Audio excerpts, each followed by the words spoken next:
The body is the mind's first battlefield. If you cannot command your flesh, you will never command your thoughts. Every morning your body tests you. The alarm rings and the battle begins. Do you rise or do you surrender? Marcus Aurelius reminded himself each dawn that the body will resist, that it will beg for more sleep, more comfort. But the soul, he said, was not born for pillows. It was born for duty. That battle, the one you fight before the sun even rises, is the first test of discipline. If you fail there, you have failed the day before it has even begun. The truth is simple.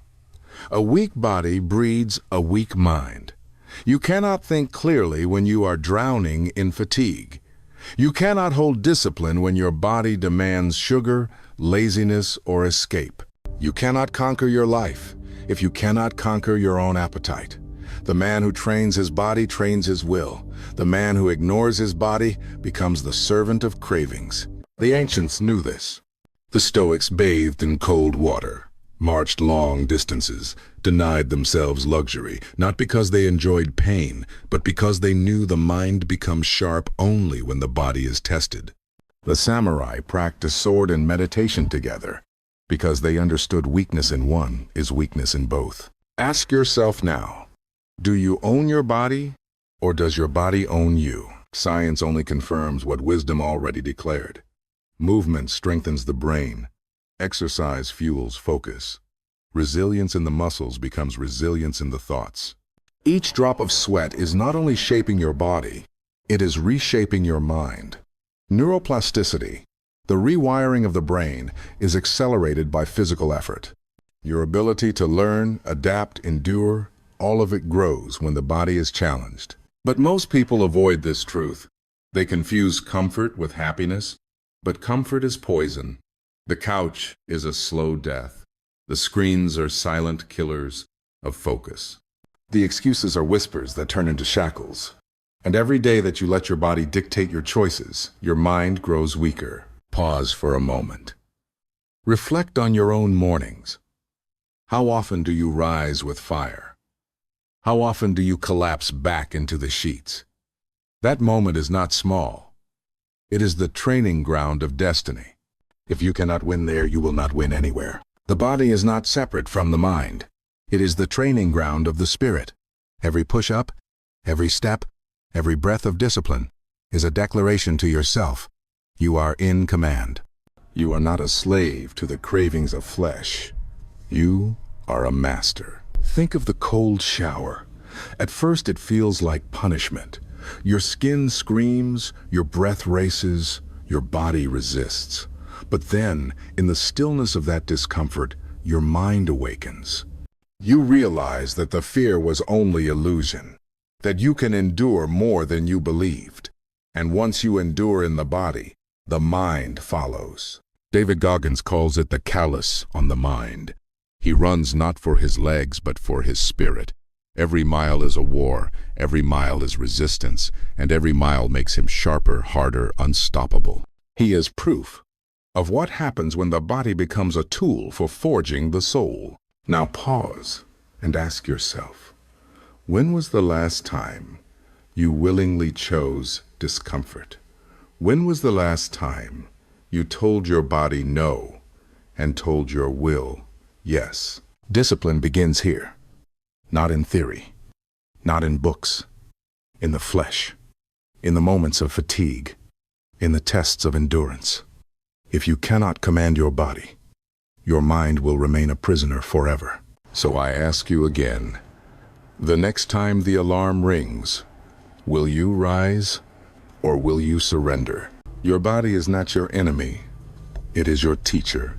Every craving, every ache, every resistance is a lesson. Hunger teaches patience. Fatigue teaches perseverance. Pain teaches endurance. The body is not trying to break you. It is trying to reveal you. Marcus Aurelius wrote that the obstacle is the way. He did not mean only obstacles of fortune. He meant the weight of your own limbs, the heaviness of your own flesh. When your body resists, it is presenting you with the chance to lead, to say, I command, and you obey. That moment is not punishment, it is training. Think of the monk who sits in silence, legs burning, back aching, but mind steady. He is not ignoring the body. He is using the body to teach the mind. Think of the soldier who runs with packs of stone, lungs on fire, muscles torn, but spirit rising. He is not destroying himself. He is forging himself. Ask yourself, what discomfort are you running from? What pain are you avoiding? Because the truth is this, the pain you avoid today will be the weakness that breaks you tomorrow. Look at the modern world. Screens, chairs, endless food, endless ease. We live in the age of comfort, and yet the age of weakness. Minds are scattered because bodies are untrained. Focus is rare, because discipline is rare, and discipline is always born in the body first. Wim Hof teaches his students to breathe, to embrace the cold, to master the body's panic. Why? Because the man who can command his breath in ice can command his mind in chaos. The body obeys, and the mind follows. The training is physical, but the victory is mental. Pause and reflect. What small act could you begin today to train both body and mind? A daily run, a set of push-ups, a minute of cold water. The act does not matter. The principle does. Each time you command your body, your mind grows stronger. Discipline is a chain. Each link is a choice. Rise early, train, fast, move. Each link builds on the last. Break the chain and you return to weakness. Keep the chain and you become unbreakable. Athletes know this truth. Their bodies are disciplined, but their minds are sharper still. The hours in the gym, the drills, the repetition, they are not just shaping muscle. They are shaping willpower. That is why when pressure comes, they do not collapse. They have trained both flesh and thought. Now, ask yourself, when life tests you, will you stand or will you collapse? The answer is already being written in how you train your body today. The body is the first teacher of discipline. Listen to it. Do not run from the discomfort. Embrace it.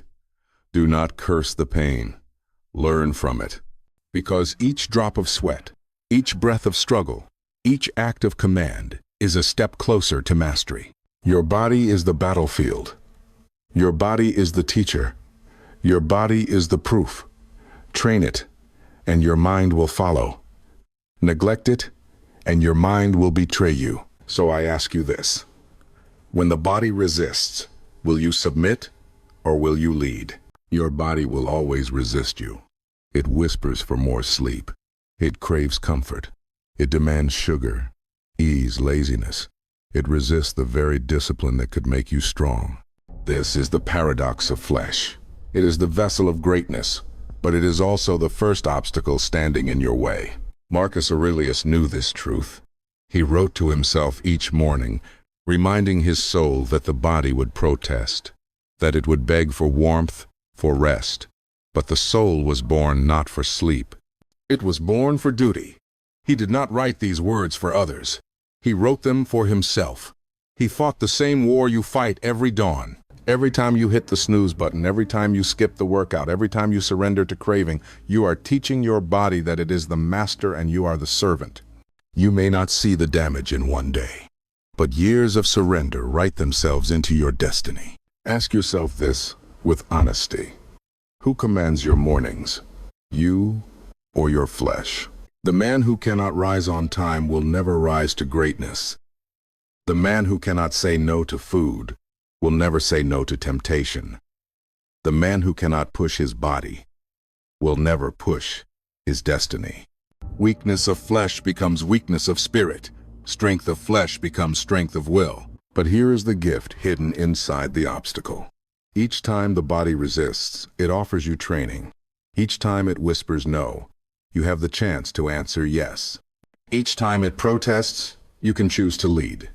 The resistance is not punishment. It is the arena where you prove yourself. Stay with me here. Do not drift, because this is where most people quit. They believe their cravings are truth. They believe their fatigue is law. But it is not. It is illusion. Pain is a teacher. Craving is a test.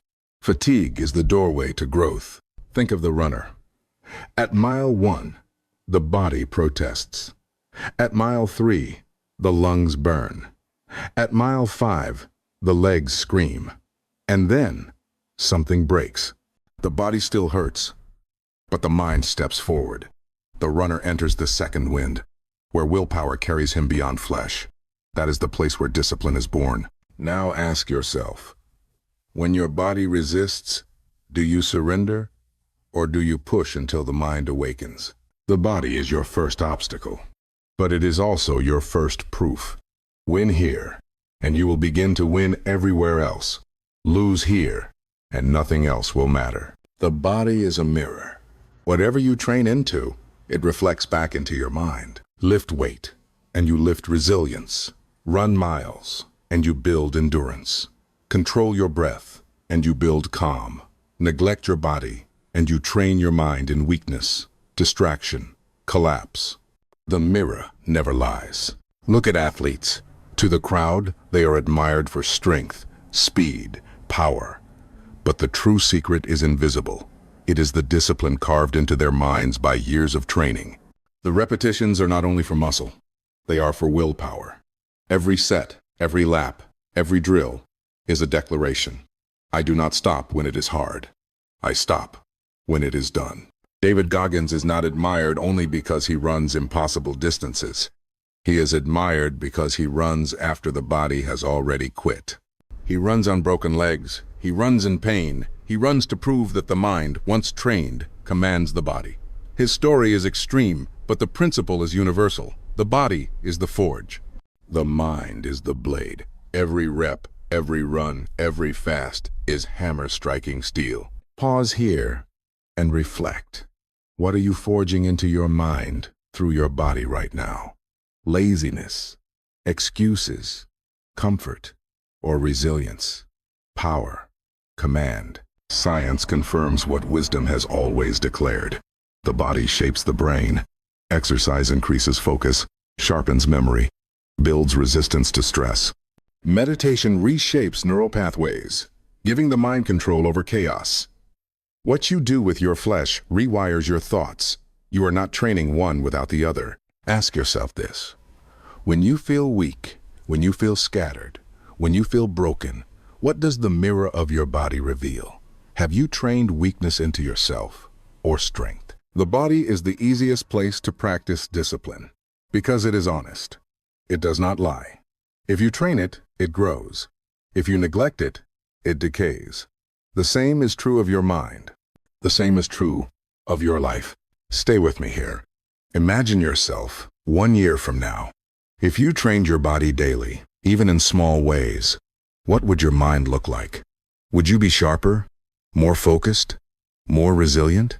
Would your spirit be unbreakable? The answer is yes, because the body reflects the discipline you write into it. The body is a mirror, and the reflection is your destiny. People mistake freedom for the absence of rules. They believe freedom means doing whatever they want, whenever they want. But look closely. A man who obeys every craving is not free. He is enslaved. A man who cannot rise on time is chained to laziness. A man who cannot control his diet is chained to appetite. A man who cannot move his body is chained to weakness. Freedom is not found in indulgence. Freedom is found in discipline. When you train your body, you gain proof that you can command yourself. You prove that you are not at the mercy of craving, not a prisoner of fatigue, not a servant to excuses. The man who runs in the rain when the body begs for comfort, the man who fasts when the body demands food, the man who lifts when the muscles scream to stop, that man is free because he has declared, I am in command. Pause here. Reflect. What chains are you carrying right now? Laziness, food, addiction to screens. The undisciplined body will always bind the mind, but the disciplined body will always set it free. Think of Wim Hof, the man who teaches cold exposure and breath control. At first glance, he is just a man sitting in ice. But look deeper. He is showing the truth. If you can command your body in freezing water, you can command your mind in chaos. The cold becomes the teacher. The body becomes the student. the mind becomes the master. Think of a soldier in training. Brutal exercises, endless marches, pain in every muscle. Yet when the battlefield comes, he is calm. His body obeys, his mind is sharp, his spirit is unbreakable.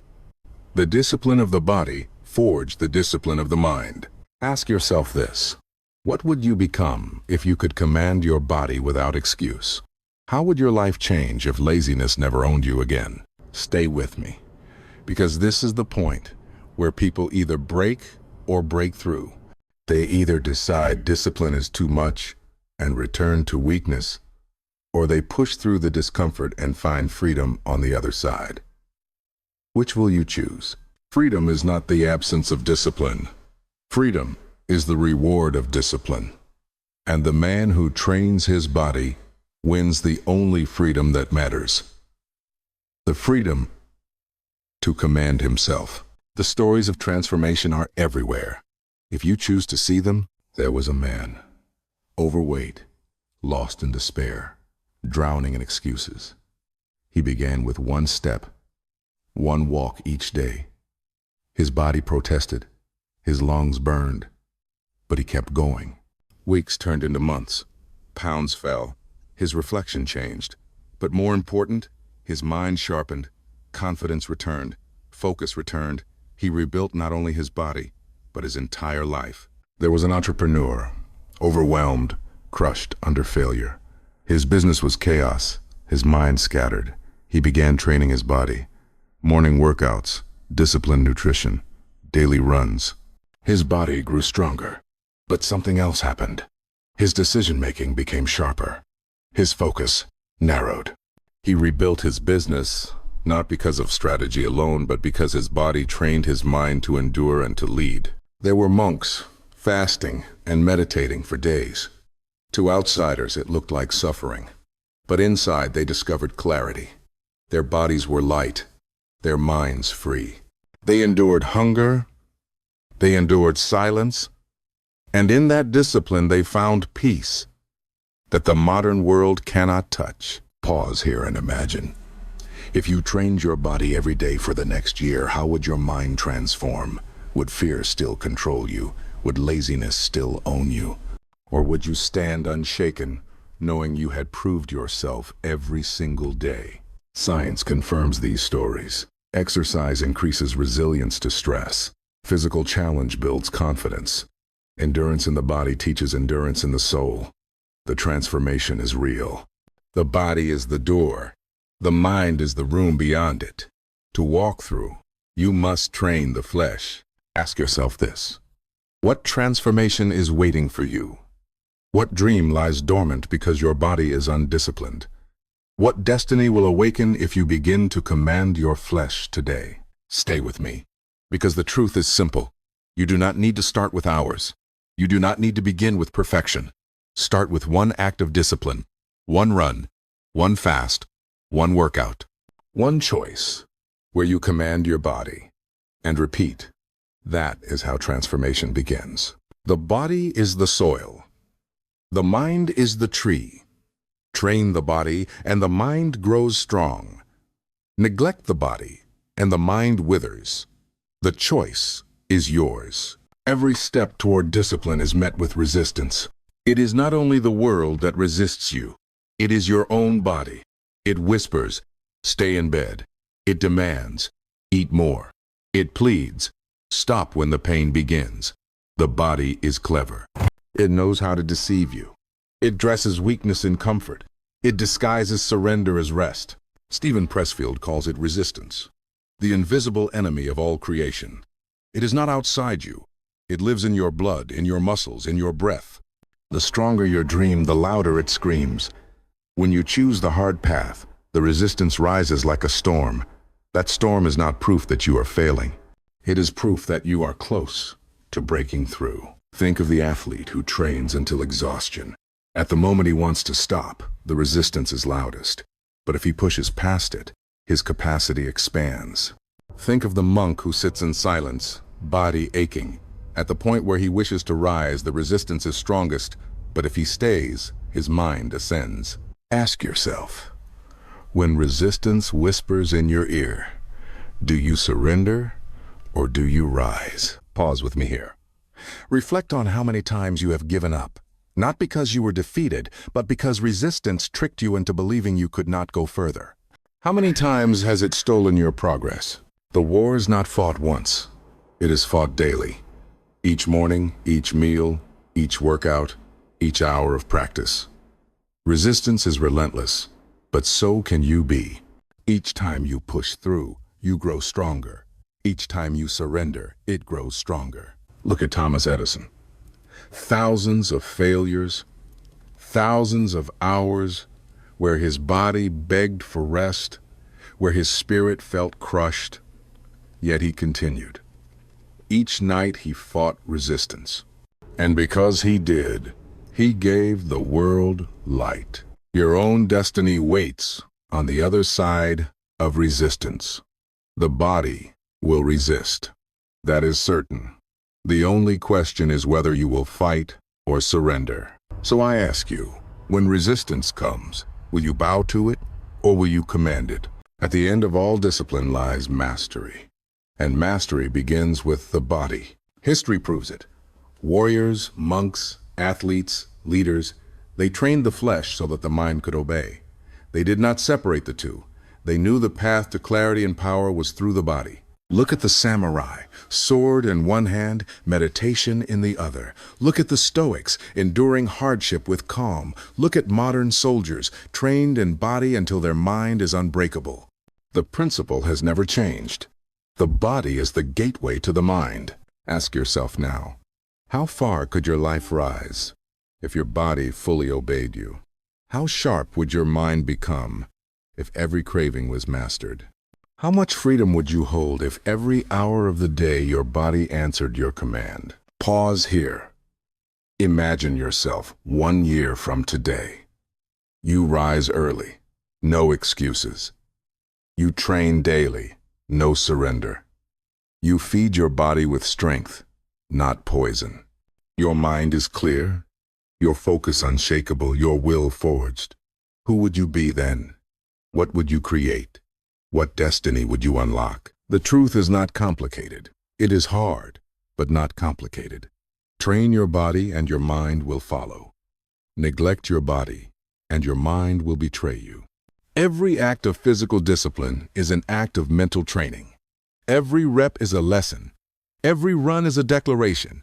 Every fast is a victory. Stay with me for this last thought. The body is not your prison. It is your first ally, your first weapon, your first proof of command.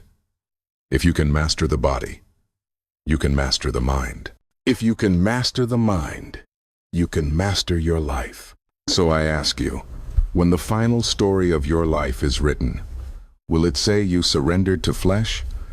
Or will it say you trained it, mastered it, and through it mastered yourself? Train the body, train the mind. Master both, and you master your destiny. Discipline begins in the flesh. The body is the first battlefield, the first teacher, the first proof that you can command yourself. If you cannot master your cravings, you cannot master your thoughts.